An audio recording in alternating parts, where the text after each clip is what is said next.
G'day and welcome to episode 38 of ECITV. What have we got coming up, Gazza? Got a heap of stuff coming up. Dim Sims, from what I've heard. but apart from the Dim Sims, we have a little bit of stuff coming up, a little bit of new product, another little video that Shane's shot, another video that Shane and Shaun shot, and yeah, heaps of other cool stuff. A little bit of race wrap up, and we have Andrew Jackson with us today as well. So I guess as a tradition thing, we should get Andrew to tell us a little bit about himself. Well, once we start the show, we will. Oh, okay, we'll do that then. Okay then, back soon. G'day, he's Gary. And he's Shane. And you're watching ECITV. You certainly are. Enjoy. Okay, welcome back. It was just like that. So Can he tell us about himself? come on, you can now. A little bit, maybe. Well, what do you want to know? I've been around the BMX scene not long in Australia, only about 5 years since I got back into Victoria, but was around the scene for a long while in New Zealand. I ride alongside this one over here on the Profile Australia team, and I help this one over here managing the ECI BMX race team, which has been put together this year, which we're having a ball doing. Yeah, still get along in the Masters in Victoria here, and head off to away when we can and race when we can. We've got a road trip coming up very soon with all of us. Actually, 9 of us, isn't there, all together at Well, this we're looking stage? forward It's to going to that be bad one. enough just the three of us, and then 3 times that. You mathematical genius, you. I was trying to work out, oh yeah. So yeah, you're heading up to Sydney in a few weeks. For round 1 and 2 of the National Series. Looking forward to it. Oh, we're all looking forward to that one. Can't wait to get on the road again. It's been a while. Didn't we have an organised trip for Sydney 18 months ago or something that got cancelled? Was it? Oh, ACT. We were Oh, looking that's at going to the ACT. We had everything booked, and then, as everyone knows, the rug got pulled on that one. I'd hate to think of how many trips have been planned and cancelled and planned and cancelled and booked and cancelled in the past 18 months. It just sounds like Shepparton's story alone. Yeah, it does, doesn't it? But still. Anyway, so we do have a little bit of new stuff. So you made a video. Well, no, this one's not a video. So Oh, isn't it? No, this one's just a written article for those of you who can read. It's 10 ways to make your bike safer for BMX racing. So talking to a couple of different people with different backgrounds. It may be more interesting to some than others. Andrew here. I'm not confident. So, I got through the first part. so what was the inspiration to do this non-video? So it started off when I fell off my bicycle. I thought, It's all good it's got to be stories. safer. How can I make this sport safer? And then I started, in the particular race where I fell, somebody's chain came off, and I thought, oh, there's a couple of things here. I can start an article, and it just kept rolling. So, No, that was the trouble. well, You didn't keep rolling. it would have been nice. There wasn't much rolling in that crash, I can tell you. So yeah, it's just 10 things. There's actually 9 for your bike, and then making sure you got padding on your elbows and knees, and even chest if possible. Hopefully it helps people. I often need a checklist like that myself, just to make sure that I've checked all the bolts on my bike, checked the chains tight, seats tight, all that sort of stuff. All the fun things. Yeah, forward chainring bolts is an advantage. Yeah. So I figured it was a good ride, and I got picked up by quite a lot of the clubs around Australia. So other people think it's all right too, even if you don't, Andrew. One attention span, sorry. What can I say? One of the things I find amazing is that there used to be quite a bit of scrutineering years ago. Yeah. Like all the major events you go to, the state titles and national titles and everything like that, there was always scrutineering. And I know there is in most other sports, motocross sports and everything like that. So it's amazing that they don't do any scrutineering at any of these events. And that sort of highlights the need for something like this, just for your own good and the safety of your children, or if you ride yourself. Because yeah, I only just realised the other day that there's no scrutineering whatsoever, which is... Yeah, it used to be part of the registration process for us. You always have to get a sticker on your number plate to show, otherwise you weren't on the track, even for practice. I remember they'd get us tight with the rules as having a stick so they could put up against your handlebars and make sure your For the bars width. Yeah, with the bars. Yeah, that's great. John would have been all over it down here in Victoria, I'm sure. yeah. John Grigg. He's the guy I'm thinking of. Yeah. Don't laugh, I used to do it with John Grigg. I used to be one of the scrutineers. I always got annoyed because I had a lot of bike background, and there were people that you knew couldn't fix the bike that were scrutineering and checking people's bikes. I always find it amazing when John and I were scrutineering that for some reason I'd get like 6 through to his 1. Always. So everyone's sort of queued up to me. It's hardly anyone in John's queue for some reason. G'day, John. No. Anyway, so yeah, that's good. Yeah, we've spoken about Shane and Shaun shoot I'm not sure if we can say the last word on ECITV. The shite. The shite. The shite show. We've spoken about the show before on ECITV. It's something where Shaun Collins and myself just sit down and talk about whatever comes to mind. This particular episode is about racing BMX with anxiety, and it's struck a chord for a number of riders, and we've had a fair bit of feedback. It's not on Ultra, so we'll just place a link in the description so you can check it out. You haven't watched that one yet, have you? No, another one attention span. No, it was very good. I must admit I haven't watched it either, but I did start to. So I don't know why we brought it up, because none of us have watched it. But yeah, very important subject, so very good to cover it. And I did talk to Shane a bit about it, and he said there's been quite a bit of response to it. So it does go to show that there are a lot of people out there suffering anxiety, and it's good to bring it out in the open. It's good to see Shaun come out of the closet, bring something like that out in the open. Yeah, it's good because it should be able to be an open discussion about those sorts of things within our community for sure. Yeah. Definitely, 100%. So. All right. Also on BMX Ultra, we mentioned today that AusCycling have announced that there'll be no World Championships for Challenge and Junior Elite classes, and pretty much no international travel for anyone except elites who are chasing Olympic points. They won't be travelling as a team. It'll be as individuals, so it's going to be tough for anyone that is travelling. And Andrew and I sort of sat down and tried to figure out who is actually travelling, and it doesn't look like there's a lot of Aussies moving around the country, the world. Yeah, well, not according to the social media anyways. If you want to use that as an update, you could only really see Isaac with any social media out there telling us where he is at the moment, really.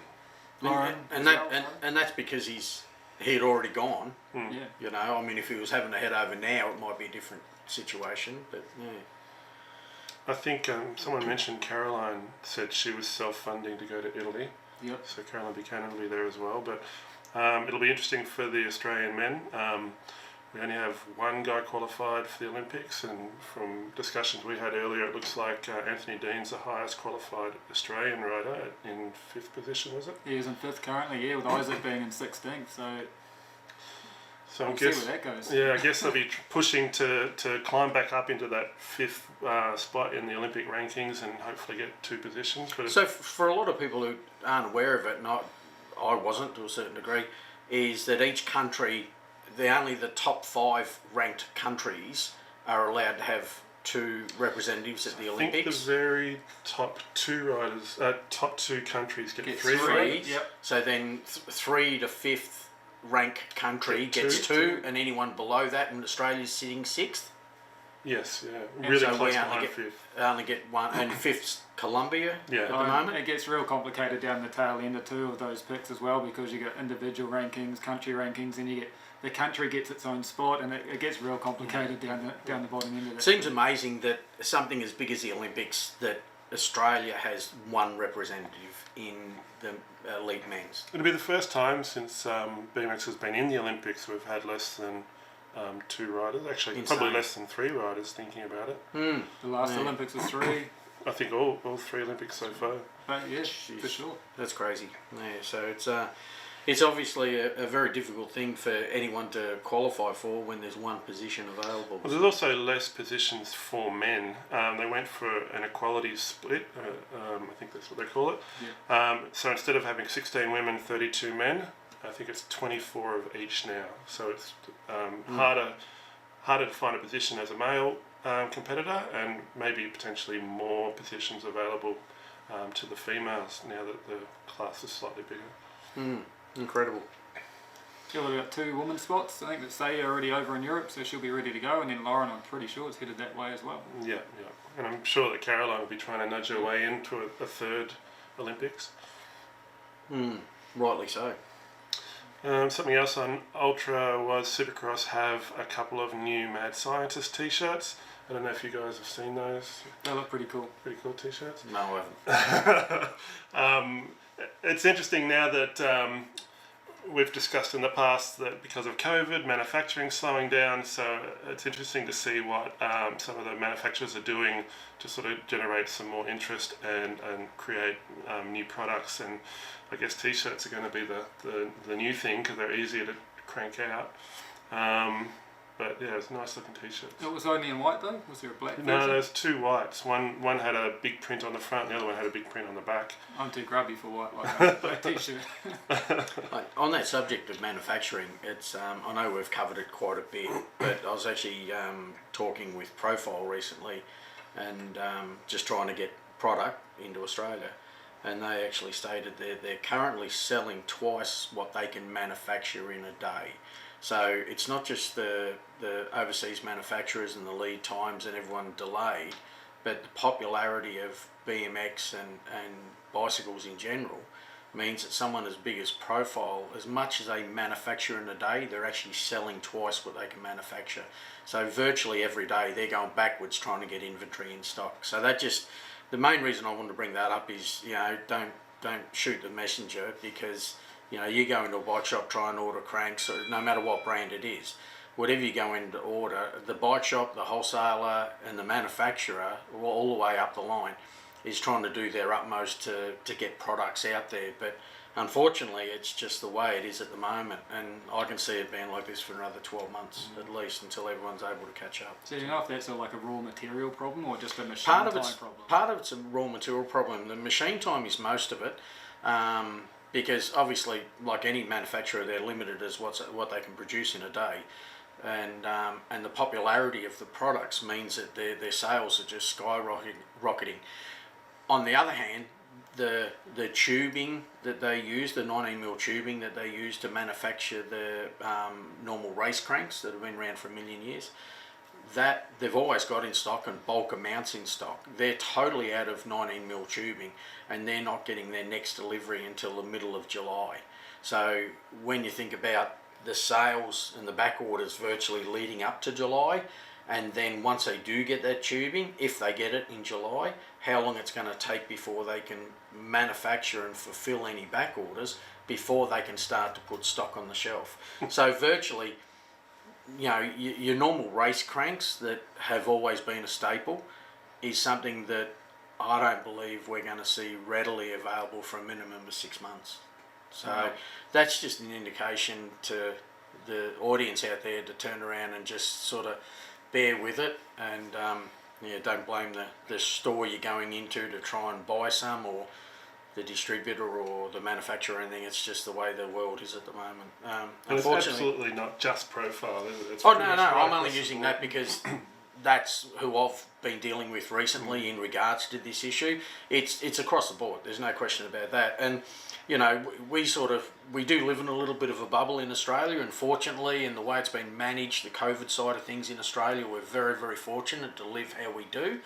And you don't realise the mess that overseas is still suffering from in regards to it. So, you know, it just is what it is. We've just got to bear with it. So. Yeah, I was astounded at how far out you're now placing pre-orders for just to get bikes frames. Like, that's a long way away. Insane. Insane. It's like you've virtually got to plan 12 months in advance, minimum, for any product these days. So it's hard to have a crystal ball and try and, you know, work out what colours and what's going to be available and how popular it's going to be in 12 months' time, but that's just what you've got to do. I mean, I feel more so for the manufacturers and everything like that that's trying to plan their manufacturing. It's easy for us to turn around and try and forecast and order things in and maybe have the ability to top up when you get a bit closer. But for someone that's a manufacturer that's got to try and order raw material in and try and work out, you know, how much they need and how much they're going to need, and, you know, is in 12 months' time, once they do get that material in or whatever, is the lead time or the delay then going to blow out to 2 years? So do you have to go heavy and get a heap in? Yeah, it's a nightmare. So. Even harder for the manufacturers. They're forking out the cash for all of these raw products early, And they're not going to see the money for ages until everything's assembled. Exactly. Yeah. No, it is hard, but everyone's trying to do what they can. So please bear with us. And I know it's difficult out there, but yeah, everyone's trying to do their best. But we are fortunate to live in a bubble in Australia at the moment. So we've got some ECI news. Yeah, I do. What is it? No, It's okay. Speaking about product and trying to get some in, the long-awaited Staystrong V3 Frames turned up today in their new colourways, which has made this guy very, very happy, as well as quite a few other people around the place. The only reason I'm here. Yeah, so they're in stock now. We'll put a couple of photos up on the over our ugly faces just to show you the new colourways, but they're in stock now. So please hit up your dealers if you want to try one of the new Staystrong colourwayed V3 frames. I can tell you the new colourways do look good, like in person, even better than they do in the photo. Yeah, they're crazy, and there's some quite unusual colours. You know, like aqua you can understand and stealth, but wine and coffee as a couple of the new colourways. So is it the same coffee that Chase had? No, it's like a matte. Yeah, they're all like a matte type finish and A darker colour. yeah. Well, being matte, they do look a bit darker, but also the stickers are quite stealthish in the sense that they're not. I mean, as you'll see by the pictures we put up over our faces, that they sort of blend in with the matte finish, so they're not much a little of a contrast. No, not much of a contrast at all. So it's yeah, they're good looking, and there'll be a few out on the track. I think we've got some. Lilydale, will definitely be a couple out on the track, ready to go. Yeah, well, you would have seen it because Lilydale would have been a day or two ago. Did it happen? Oh, it would have been. Oh, yeah. I've just realised I've got a hell of a lot of editing. Editing to do before Lilydale. But anyway, that's all good. And what we've also got coming in next week at ECI is some new Chase t-shirts. The round icon logos in either blue or black. Black with sand print or blue with, can't remember what coloured print, but anyway, we'll show them again on the screen.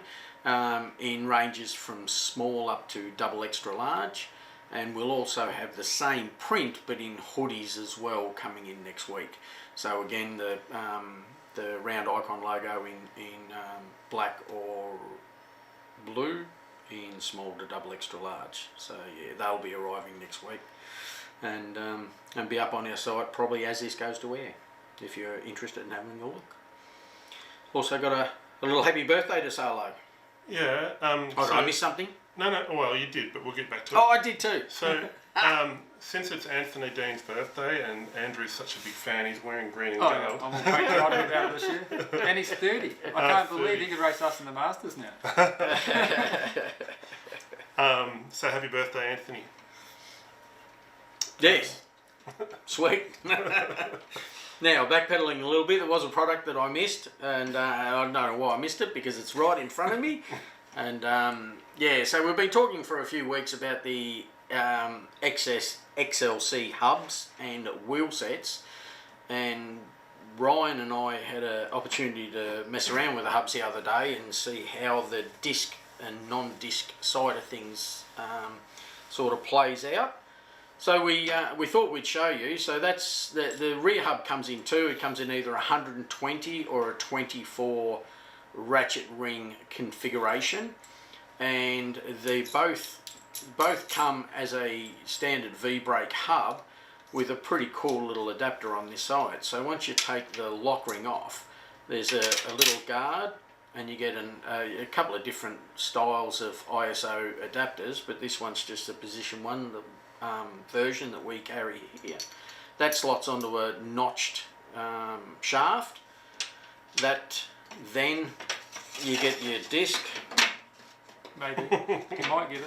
I knew there was, should have stuck it on glass. Yeah. And what that is there's your locating pins there. So that actually drops into place and is just held there by an alloy lock ring. Now, I know it doesn't seem a great deal of force, but that's as simple as it is to turn it into a disc hub. Now, when I say that it doesn't seem like there's a lot of force, I mean that's not secured on there normally what you would think enough, but when you think you only have lateral force, rotational force on this, you don't have any lateral force at all. So it doesn't need to be super over-engineered. So because it steps onto those locating pins, it stops any forward motion, and that simply just holds it into place. So it's quite a simple little configuration to put on there, and obviously a simple one to take off as well, so if you need to take it off and change your rotor for any reason. So that makes it easy. All you got to do is buy a position 1 or any ISO adapter, and you can turn that hub into a rear disc hub. So, any questions? Any questions out there? It's a cool idea. I'm surprised that no one had come up with it beforehand, making a convertible hub. Not only is it convertible disc to non-disc, you've got, what, 20 mil, 15 mil, 10 mil options as well? Yeah, so to expand on that, you can, and look, there has been a few brands that have spoken about trying to bring something like this. It just seems like, I don't know, XS just seem to be a little bit go-getters in the sense that they just turn around and say, yeah, it's a good idea, let's bring it out, bang, and it's done. So there has been a few talking about it, whereas they've actually stepped up to the plate and done it. So the front hub comes in the Pro hub, comes in a 10 mil configuration, 10 mil bolt configuration, but that is interchangeable. So you can actually take that center axle out. That's the axle that we've removed, and then replace that axle with a 20 mil through center. So converts it straight over to a 20 mil hub. So it's quite a simple process to do that. You can then just run a 20 mil floating axle to go into any fork. And again, if you turn around and sell your forks or want to sell the wheels, you can retain the axle, and it's still set up for a 10 mil configuration as well. So it's a great idea. It just means that you're not having to, you know, build new wheels or change it around or anything like that if you change your forks. And obviously they do come as a complete wheel set as well. So I've just got one of the, they only come in black, but they come in a couple of different configurations, a couple of different levels in hub, and also a carbon rim configuration. So a little thing from XS that I thought we'd show you, and how easy it is to change it over from a V-brake to a disc rear hub. Awesome. And that is also on the junior hubs. So, you know, if they are running a junior V-brake configuration bike and they want to go to disc, most of the trouble's saved for you because you can just change it over instead of having to buy new wheels. Are the hub shells the same size? The hub shells for the junior? In the junior are the same size. So you can change those to 20 mil if you like? No, not the fronts. No, not the fronts, only the rears. The fronts are only the Pro hub. Oh, I see. Yeah, the juniors are 10 mil only. Yep. It's only the rear hub that you can convert to a disc configuration. Yep. So, simples. Any questions? Shoot us an email or, yeah. What's the email address? It's on our website and it's on the bottom of the screen now. So. I don't know. I don't know. In case you're wondering, that email address is ECITV@bmxultra.com, and the website is simple, ECITV.com.au. Yeah, easy as. Even a monkey could remember that. You're calling me a monkey. I think more gorilla. It just makes us start throwing my poop around. So that's it for new stuff. We've got some events coming up that we'd like to speak about. So the Pump Track World Championships Qualifier at Mount Gambier is on Sunday, May 23rd, which just so happens to be the same weekend as the opening weekend to the National Series, and we'll be up in Sydney. I'm so stoked about that. such a shame. I was looking forward to going to Mount Gambier and checking out the pump track. Yeah. From a distance. Have you been to that pump track yet? No, I haven't. I was looking forward to it. I got the invite and I'm like, oh, I'm in for that. And then all of a sudden, check my calendar and I'm out. So I do believe there's quite a few people still heading over there regardless, and it should be a good weekend. Getting closer to the wet season over in Mount Gambier, so be interesting to see who stays upright and who washes out. Extra pair of socks on for that weekend for sure. It's not the warmest place to go. Not as bad as Invercargill, but it's... That's a whole nother place. Yeah. Not even go there. Also coming up are the World Cups. We were discussing that earlier. Rounds 1 and 2 at Verona, Italy. There'll be a couple of new changes to the format. They've added an under-23 category, which is a non-UCI points ranking category this year, but apparently next year it could have its own points rankings, and elite riders can switch between the two. So I think the idea is to help younger riders progress, which is a bit different to when they first started with the Supercrosses, and junior elites were thrown in with the senior elites. I think Sam Willoughby won a World Cup as a junior elite, World Cup series. So it's not impossible, but this should help with that progression and keep riders interested, I think, especially the younger ones where they're sort of struggling with the Anthony Deans of the world with all his experience and size. And so the under-23s, that's optional for this year, isn't it? And next year, is it a compulsory thing, or they can pick and choose? Oh, they can pick and choose, yeah. So I guess it's like a beginner's Supercross class. So what else have we got? With the World Cups in the past, we've had BMX Live TV. So they did the live broadcast that we could watch on the web. You would have watched that a few times. And BMXResults.com. They had all the statistics, so you could go there and check out riders' past results, but you could also see up-to-date entry lists and how people were qualifying and that sort of thing if you didn't have any video at the time. So I used to rely heavily on these, but they've both been shut down, and hopefully the UCI will actually bring it all into their own website, but there's no indication as to whether or not we're going to have a live video next week or even live results, so fingers crossed it works out. Is there a reason they've shut down? Like, is it not viable to do that anymore, or is it just COVID things? Yeah, I don't know. It's interesting, isn't it? I did have a quick look at both those sites because they're always go-to sites for me to try and get a bit of information about what's going on. Both of them said we've shut down, so they've got a bit of historical information there at the moment, but nothing new. So there's no entry lists for the World Cup and all that sort of stuff. I can only assume that the UCI are trying to pull it all under their own umbrella. But yeah, I have no idea. Oh, let's hope we can get it on the screens for next weekend. Yeah, fingers crossed. Maybe we'll provide a link if we find it to all our social media.